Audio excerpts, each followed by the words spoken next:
இன்று மாற்றத்தின் நாள். மாற்றம் உண்டு.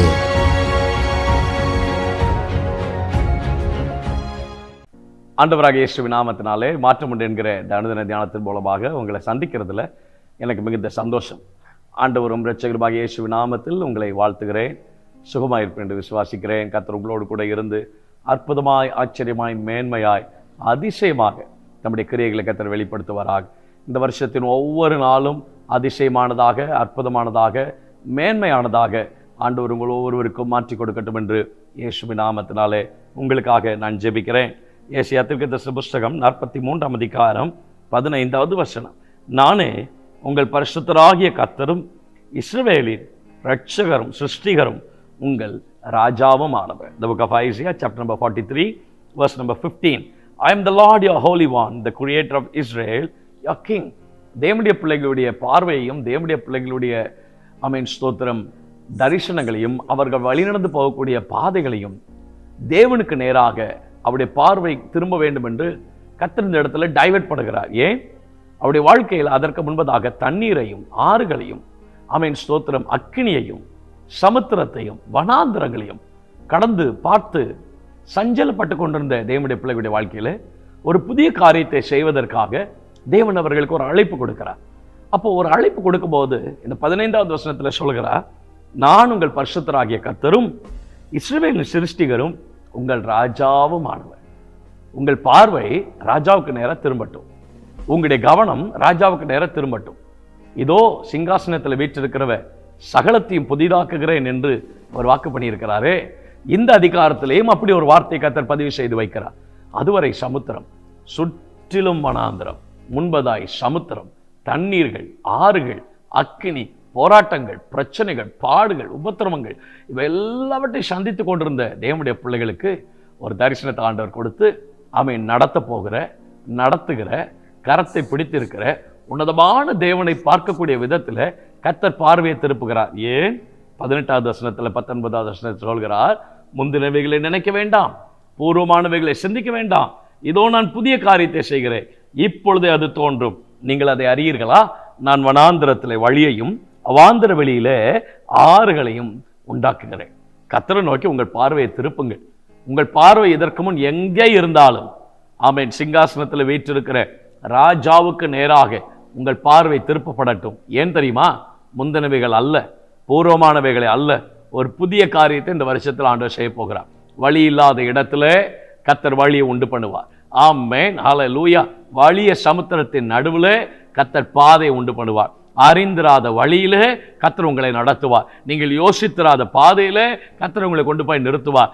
எண்ணி பார்க்க முடியாத மேடைகளிலே உங்கள் பாதங்களை கர்த்தர் கொண்டு போய் நிறுத்துவார். அநேகருடைய குடும்பங்களிலே, அநேகருடைய வாழ்க்கையிலே இருக்கக்கூடிய தடைகளை கர்த்தர் உடைத்து ஸ்தோத்திரம். வீசா தடைகள் இயேசுவின் நாமத்தில் அது மாற்றப்படும். வெளிநாட்டு தடைகள் இயேசுவின் நாமத்தில் அது மாற்றப்படும். நீங்கள் எடுத்திருக்கிற ப்ராஜெக்ட்ல இந்த இடத்திற்கு போக வேண்டும், இந்த காரியத்தை செய்ய வேண்டும், பல நாளாய் இவைகள் தடையாய் இருக்கிறது.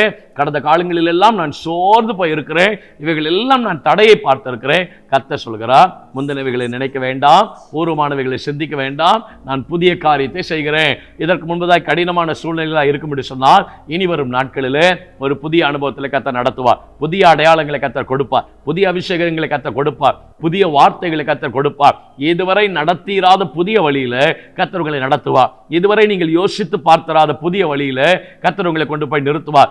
இதுவரை நீங்கள் எண்ணி பார்த்திராத நபர்களோடு கர்த்தர் உங்களுக்கு ஒரு கனெக்ஷனை கர்த்தர் கொடுப்பார். நீங்கள் இதுவரை கற்பனையில கூட யோசித்திராத ஆட்களை உங்கள் ஊழியத்திலே, உங்கள் தரிசனங்களோடு இணைந்து கொள்வதற்கு ஆண்டவர் உங்களுக்கு அனுக்கிரகம் செய்வார். ஆண்டவருடைய பரிசுத்த நாமத்திற்கு மகிமை உண்டாவதாக. இந்த வார்த்தையை பேசிக்கொண்டே இருக்கும்போது மீண்டும் மீண்டும் மீண்டும் என் இருதயத்தில் பரிசுத்த ஆவியானவர் ஒரு சம்பவத்தை இருதயத்தில் வைத்துக்கொண்டே இருக்கிறார். ஸ்தோத்திரம். 4 அறைக்குள்ளே ஒரு ஆபீஸ்ல அமர்ந்து கொண்டு வேலை செய்து கொண்டு இருக்கும் போது என்னுடைய வேலைகளிலே, என்னுடைய காரியங்களிலே நான் இதுவரை நசுக்கப்பட்டு கொண்டே இருக்கிறேனே. ஏன் நான் நசுக்கப்பட்டு கொண்டே இருக்கிறேன்? கர்த்தருக்கு முன்பதாக என் வழி செவையாகத்தானே இருக்கிறது, ஏன் நான் நசுக்கப்பட்டு கொண்டே இருக்க வேண்டும்? கர்த்தர் சொல்கிறார், இல்லப்பா, இனி அப்படி அல்ல. இனி வரும் நாட்களிலே உன் பாதைகளை, உன்னுடைய ஸ்தானங்களை கர்த்தர் உரிய நாற்காலிகளில் கர்த்தர் கொண்டு போய் உட்கார வைப்பதற்கு புதிய காரியத்தை, புதிய அடையாளத்தை, புதிய மேன்மையை, புதிய தரிசனத்தை உங்கள் வாழ்க்கையில கொடுப்பதற்காக உங்கள் பார்வையை கர்த்தர் டைவர்ட் பண்ண வேண்டும் என்று கர்த்தர் விரும்புகிறார். கர்த்தருக்கு நேராக உங்கள் பார்வையை ஆமீன் சோத்திரம் திசை திருப்புங்கள். கர்த்தர் உங்களை செல்ல வேண்டிய பாதைக்கு உங்களை டைரக்ட் பண்ணுவார். ஆமென். ஆண்டவருடைய பரிசுத்த நாமத்துக்கு மகிமை உண்டாவதாக. வேற எங்கேயும் டைவர்ட் ஆகாதீங்க. உங்கள் பார்வை தேவனுக்கு நேராக ஆமீன் சோத்திரம் திருப்பப்படட்டும். கர்த்தருக்கு நேராக, அந்த ராஜாவுக்கு நேராக உங்களுடைய பார்வை திருப்பப்படும் என்று சொன்னார்.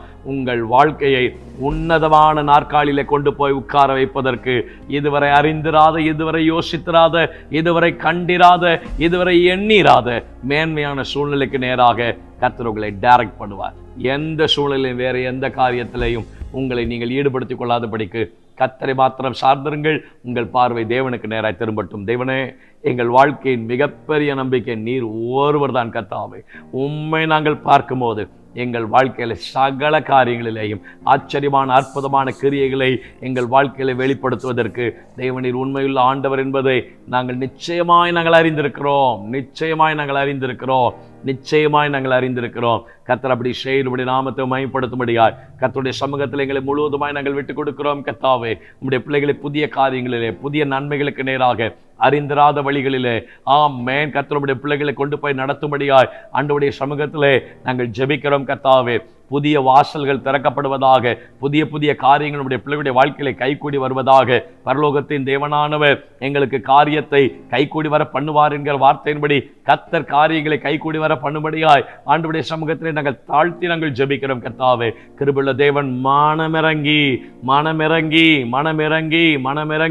தம்முடைய கிரியைகளை கர்த்தர் வெளிப்படுத்துவீராக. நம்முடைய நன்மைகளை கர்த்தருடைய பிள்ளைகள் காணும்படிக்கு கர்த்தர் நீர் அனுக்கிரகம் செய்யும்படியா ஜெபிக்கிறோம்.